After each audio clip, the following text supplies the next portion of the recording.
সুষ্ঠু নির্বাচনে যে কোনো রায়কে জামাত ইসলামী মেনে নেবে ইনশাআল্লাহ।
এইভাবে যদি নির্বাচন চলে তাহলে মানুষের প্রত্যাশিত যে নির্বাচন সেটা আমরা আশা করি, এবং নির্বাচনে যদি কোনো ধরনের ষড়যন্ত্র না হয়, সুষ্ঠু নির্বাচন হয়, তাহলে বাংলাদেশ জামাত ইসলামী বিজয়ের আশা রাখে।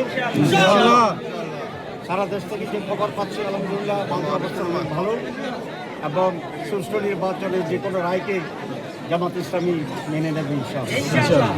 আর নির্বাচন নিয়ে যদি কোনো গভীর ষড়যন্ত্র হয় তাহলে আমি মনে করি যে সেটা দেশের জন্য অত্যন্ত কল্যাণ হবে এবং দেশকে আবার অন্ধকারের জন্য।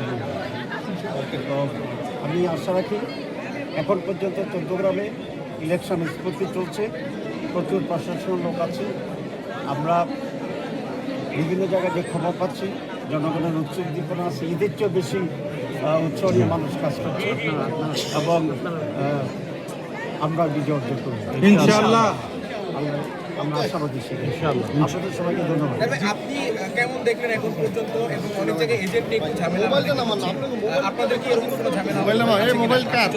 একটি জায়গায় হচ্ছে, কিন্তু আমি এটাকে অত বেশি বড় করে দেখছি না। এই জন্য যদি 95% ইলেকশন হয়, এটা অ্যাকসেপ্টেবল ক্যাটেগরি ইলেকশন।